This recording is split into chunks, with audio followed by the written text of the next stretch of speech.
जय श्री कृष्णा। कैसे हैं आप लोग फ्रेंड्स। आज की चर्चा बेहद महत्वपूर्ण होने वाली है। आज हम चर्चा करने जा रहे हैं एक ऐसे समय की जो समय हमारे जीवन को बहुत ज़्यादा प्रभावित कर सकता है। हालांकि देखिए यह समय हम इसलिए भी डिस्कस कर रहे हैं क्योंकि देखिए इस समय को हमें लाभ की अवस्था में बहुत ज़रूरी बदलना है, क्योंकि यदि यहाँ पर हमने इस समय लाभ की अवस्था में इसको नहीं चेंज किया तो हमारे लिए कई स्थानों से परेशानियाँ निकल कर आ सकती हैं। सबसे पहले तो देखिए निगेटिविटी के कारक ग्रह की हम चर्चा करने जा रहे हैं, क्योंकि देखिए यहाँ पर बैठे हुए हैं राहु देव महाराज और यहाँ पर बैठे हुए हैं केतु सूर्य के साथ युति कर रहे हैं।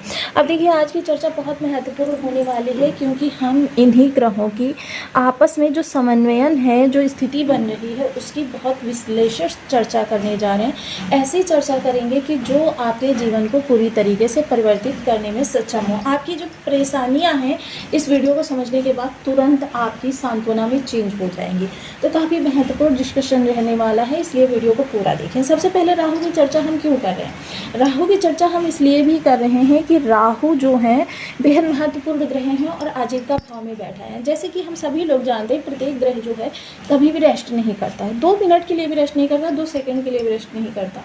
ये हमेशा घूर्णन गति पर रहते हैं और जब ये दिन निरंतर घूर्णन करते रहते हैं तो ऐसी स्थिति में होता क्या है कि मतलब ग्रह घूर्णन करते करते अपनी अवस्थाओं को बदलता रहता है। अपनी अवस्थाओं को बदलता रहता है तो जाहिर सी बात है उसकी तरंगें भी चेंज होती रहती हैं।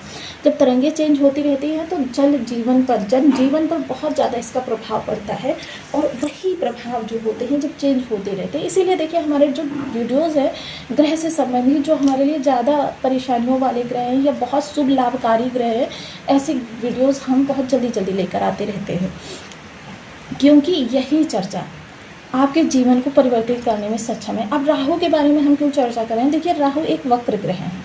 अब वक्र ग्रह का यदि सूत्र राहु पर लगाया जाए तो सूत्र देखिए क्या होता है, कभी एक भाव आगे, कभी एक भाव पीछे, कभी जिस स्थान पर है उस स्थान से ग्रह अपने प्रभाव देना प्रारंभ कर देता है। और जब प्रभाव ग्रह को ही नहीं पता कि वो कब आगे जा रहा है कब पीछे जा रहा है, कभी जिस स्थान पर है उस स्थान पर, तो देखिए राहु को इसीलिए भ्रम और इल्यूशन का कारक ग्रह माना जाता है। भ्रम इल्यूशन, क्योंकि राहु केतु जिस तरीके से सूर्य और चंद्रमा कभी वक्री नहीं होते, राहु और केतु कभी मार्गी नहीं होते। अब इनकी चाल से एकदम विपरीत सूर्य और चंद्र की चाल है। अब यहाँ पर राहु की जो देखिए प्रभाव है वो काफ़ी हद तक आपके लिए, क्योंकि वक्र ग्रह के पास शक्ति बहुत ज़्यादा होती है, इसीलिए वो देखिए 3 भावों को कवर करता है। अब दूसरी चीज़ क्या है कि राहु का जो इस समय पर प्रभाव रहेगा वो बहुत महत्वपूर्ण रहेगा। देखिए एक चीज़ तो यहाँ पर माननी पड़ेगी कि राहु का अगर कोई काट है तो सूर्य है, और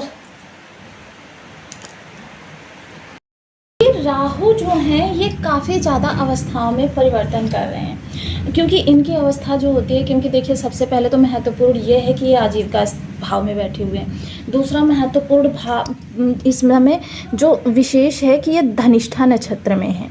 अब देखिए मंगल को यहाँ पर लिखने का मेरा यही तात्पर्य है कि चीज़ को मैं आपके सामने विस्तार से प्रेजेंट कर सकूँ। अब राहु की मंगल पर सबसे पहले देखें तो पंचम दृष्टि है। हालांकि नवम पंचम राजयोग बना हुआ है, लेकिन यदि कोई विषमता बन रही है, क्योंकि राहु की ऊर्जा को देखिए, भ्रम कारक ऊर्जा, इल्यूशन क्रिएट करने वाली ऊर्जा। मंगल की ऊर्जा को देखिए कि अग्रेसिव, ऐसे कि मतलब आपके साहस को ऐसे स्थान पर लगा देना कि आपका साहस जो है गलत दिशा में ही बैठा रहे, आप प्रयास गलत दिशा में ही करते रहें। क्योंकि मोस्टली राहु का कार्य, अगर राहु 1% भी निगेटिव है ना, तो राहु का कार्य क्या होता है, आपको सही मार्ग का ना पता चलने देना। और राहु मंगल का जब भी किसी भी प्रकार से मिलन होता है तो ये अंगारक योग का निर्माण करता है। अब जहाँ राहु इस समय धनिष्ठा नक्षत्र में है, वहीं मंगल इस समय पर आर्द्रा नक्षत्र में। राहु के नक्षत्र में मंगल और मंगल के नक्षत्र में राहु, नक्षत्र परिवर्तन योग बना हुआ है। अब नक्षत्र परिवर्तन राजयोग बना हुआ है, 2 शत्रु ग्रहों के मध्य बना हुआ है, क्योंकि राहु क्या है किसी भी नीति नियम को नहीं मानते हैं, और मंगल क्या है कि अपने साहस को बहुत ही ज़्यादा, क्योंकि जब साहस या अपनी इनकी ऊर्जा कहीं पर स्थापित नहीं होती है तो क्या होता है कि वो वही व्यक्ति जो होता है अपनी ऊर्जा को गलत दिशा में लेकर जाने लगता है। क्योंकि यदि ऊर्जा है तो वो ऊर्जा कहीं ना कहीं आपको विस्पादित करनी पड़ेगी। जब तक विस्पादित करेंगे नहीं आप स्वयं बेचैन रहेंगे, बेतहासा आप इधर उधर प्रवाह को अपने प्रवाहित करते रहेंगे। दूसरी चीज़ क्या है, धनिष्ठा नक्षत्र में है। और देखिए क्योंकि राहु वक्र अवस्था में गोचर करते हैं और वक्र अवस्था का जो विशेष प्रभाव होता है, ग्रह उल्टी चाल से ही सारे कार्य करता है। अब उल्टी चाल क्या है, उल्टी चाल से ये कार्य तो कर रहे हैं, लेकिन उल्टी चाल में एक चीज़ और देखिए कि इन्होंने चतुर्थ पाद से प्रवेश किया। अब चतुर्थ पाद किस चीज़ का है, क्योंकि प्रत्येक नक्षत्र जो होता है 4 स्तंभों पर टिका हुआ होता है, जिन्हें कि हम पाद बोलते हैं। अब प्रथम पाद जो है वो देखिए, क्योंकि हम चतुर्थ पाद, क्योंकि प्रत्येक ग्रह जो होगा वो प्रथम पाद से प्रवेश करेगा, ये चतुर्थ पाद से प्रवेश करेंगे। अब जब इन्होंने चतुर्थ पाद से प्रवेश किया, वहाँ पर वृश्चिक का नवमांश है, अगेन मंगल, यानी कि यहाँ पर हम देख सकते हैं धनिष्ठा नक्षत्र, क्योंकि मैंने आपको सदैव बताया नक्षत्र का प्रभाव ग्रह के स्वभाव को 70% इफेक्ट करता है। अब नवमांश का प्रभाव 30%, टोटल 100% राहु जो है मंगल के प्रभाव में। अब मंगल के प्रभाव में है, क्योंकि देखिए विशेषता यहाँ पर चीज़ें काफ़ी हद तक बदलती हुई दिखाई देंगी। चलिए इस चर्चा को और ज़्यादा विस्तार से जानते हैं, लेकिन उससे पहले ये जान लेते हैं, यदि आपके लग्न में 2 नंबर बना हुआ है तो राशिफल आपके लिए, यदि कुंडली में कहीं भी चंद्रमा के साथ 2 नंबर बना हुआ है तो ये राशिफल आपके लिए है। कुंडली ना होने की स्थिति में आप इसे नाम राशि से भी देख सकते हैं। यदि अभी तक आपने अपने इस चैनल को सब्सक्राइब नहीं किया है तो प्लीज़ सब्सक्राइब कर लीजिए, वीडियो को लाइक कर दीजिए, चैनल को शेयर कर दीजिए।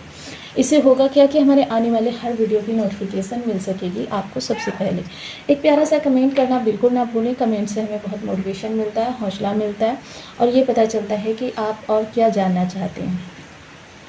सर्वप्रथम देखिए यहाँ पर 100% राहु मंगल के प्रभाव में होंगे, तो एक चीज़ तो आपके कैरियर पर इसका बहुत ज़्यादा इफेक्ट पड़ेगा। सबसे पहले क्योंकि राहु की पंचम दृष्टि इस स्थान पर और यहाँ पर मंगल भी स्वयं बैठे हुए हैं, वाणी आपकी बहुत बड़बोलापन, एक तो देखिए वाणी बहुत मतलब स्वर में तेज रहेगी, जैसे कि मतलब किसी को ऑर्डर हम दे रहे हैं। अब चाहे वो आपका वरिष्ठ जन हो, चाहे आपके घर के वरिष्ठ जन हो, या आपके ऑफिस के अधिकारी वर्ग हो, सभी के साथ आपको जो वार्तालाप करने का तरीका होगा, जैसे आप किसी को ऑर्डर दे रहे हैं, मतलब विनम्रता नहीं रहेगी वाणी के अंदर, जो कि यहाँ पर आपके लिए माइनस पॉइंट रहेगा। दूसरा चीज़, अगर आप थोड़ा सा भी अनियंत्रित हुए तो ये आपकी आक्रामक स्थिति को भी क्रिएट करेंगे। विशेषता आजीविका में बैठे हुए हैं तो देखिए, एक तो आपकी जो वाणी मैंने बताई ना, नम्रता नहीं रहेगी। दूसरी चीज़ क्या रहेगी वाणी के अंदर कि बड़बोलापन। मान लीजिए आप हैं, आपका मित्र है, मित्र आपका आपसे 10 गुना ज़्यादा पैसे कमा रहा है, उसके पास गाड़ी है, आपके पास गाड़ी है, उसकी गाड़ी आपसे 10 गुना अच्छी है, बेटर है, लेकिन क्या होगा जब भी आप दोनों बैठे होंगे तो आप उसको हर स्थान पर ये चीज़ रियलाइज़ कराने की कोशिश करेंगे कि उसकी जो चॉइस है वो गलत है, उसने जिस गाड़ी में पैसे लगाए हैं वो उसका गलत डिसीजन था। मतलब आप बड़बोलापन इस दौरान आपकी वाणी में बहुत ज़्यादा रहेगा। जेब में 50 रुपये हैं तो आप 5 लाख बोलने से नहीं हिचकिचाएंगे, जो कि आपको जगह जगह परेशानी में डालने का काम करेगी। सबसे पहले तो ये चीज़ आपको इस दौरान सुधारनी होगी, इस पर बहुत ज़्यादा ध्यान रखना होगा, क्योंकि मैंने हमेशा आप लोगों को देखिए वही चीज़ें बताई हैं जो रियल में होती हैं। कभी भी आपको भ्रम में रखकर बहुत अच्छा बताने का प्रयास नहीं किया है। दूसरी चीज़ क्या है कि देखिए, जब भी आपकी वाणी की बात आती है तो मैं एक चीज़ और आपको बताना बिल्कुल नहीं भूलती हूँ कि जहाँ पर वाणी का प्रभाव हम लोग चर्चा में लाते हैं, वहाँ पर एक चीज़ सदैव ध्यान रखते हैं कि वाणी जो है वो सदैव आपके 80% कामों को, इंटरव्यू देना है वहाँ पे भी आपकी वाणी पर ही फोकस किया जाता है कि आपका स्वर किस तरीके का है, आप नर्वस तो नहीं हो रहे हैं, वो वाणी से निकलता है। आप कोई भी जवाब देते हैं वाणी से देते हैं। आप डील कोई करने गए हैं तो वहाँ पर भी आपकी वाणी ही सबसे महत्वपूर्ण होती है। पहले आपके व्यक्तित्व को देखा जाता है एक दृष्टि में, और फिर बाकी चीज़ें निर्धारित जो करती है वो वाणी करती है। और यहाँ पर देखिए बुध देव की भी राशि है। दूसरी चीज़ क्या रहने वाली है कि इस समय परिवार के मध्य, क्योंकि देखिए यहाँ पर इस समय अगर आपने 2-3 चीज़ें नहीं सुधारी जिनके बारे में हम अभी डिस्कस करने वाले हैं, तो फिर आपके यहाँ पर थोड़ी प्रॉब्लम बनी रहेंगी और आपका क्रोध कहाँ पे निकलेगा, आपने घर पर। एक चीज़ विशेष ध्यान रखें कि इस दौरान आपको अगर वाहन, गाड़ी या फिर किन्हीं भी लग्जरी चीज़ों से जुड़े कोई खर्च करने, बिल्कुल इस समय पर शांत संयत रहिए। इस गोचर काल के दौरान तो बिल्कुल भी नहीं, आपको ना गाड़ी खरीदनी है ना भूमि खरीदनी है, क्योंकि खरीदें तो बहुत पूरी तरीके से आश्वस्त होकर, क्योंकि यहाँ पर राहु भ्रम को बनाएंगे। हालांकि यह जो धनिष्ठा वृश्चिक का नवमास जो रहेगा, यह आपका 3 अक्टूबर तक अभी 3 सितंबर तक प्रभावी रहेगा। अब 3 सितंबर तक की जो चर्चा रहेगी, क्योंकि 3 सितंबर को ये तृतीय नवमास में चले जाएंगे। अब जब ये तृतीय नवमास में चले जाएंगे तो जाहिर सी बात है कि वहाँ पर चीज़ें आपके लिए काफ़ी हद तक चेंज होती हुई देखी जाएंगी। दूसरी चीज़ देखिए, कोई भी शत्रु हो, कोई भी आपको प्रयास करे कि आपको उकसा लेगा, क्योंकि इस दौरान देखिए आस्तीन के सांप ज़्यादा होंगे। आस्तीन के सांप ऐसे जो मुंह पर मीठा बोलें और पीछे से आपकी पीठ पर वार करने के लिए तत्पर रहें। कब आप किसी पचड़े में फंसें और कब वो मौके का फ़ायदा उठाएं, ये स्थितियां आपके साथ इस दौरान बहुत ज़्यादा बनती हुई दिखाई देंगी। अब जब ये स्थितियां बनेंगी तो जाहिर सी बात है कि कोई भी व्यक्ति हो, अब जब सामने मित्र खड़ा है तो वो किसी भी चीज़ के लिए ना नहीं कर सकता, और यही जो चीज़ें होंगी वह उसके बहुत बड़ी विषमता को जन्म दे देंगी। कितना भी बाद में चीज़ों को सुलझाने का प्रयास करेगा, लेकिन वह नहीं सुलझ पाएगा, बहुत लंबे समय तक के लिए चीज़ें चली जाएंगी। तो इसलिए इस दौरान वाणी को संयत रखें, कोई भी कार्य क्रोध में ना करें, जोश में ना करें।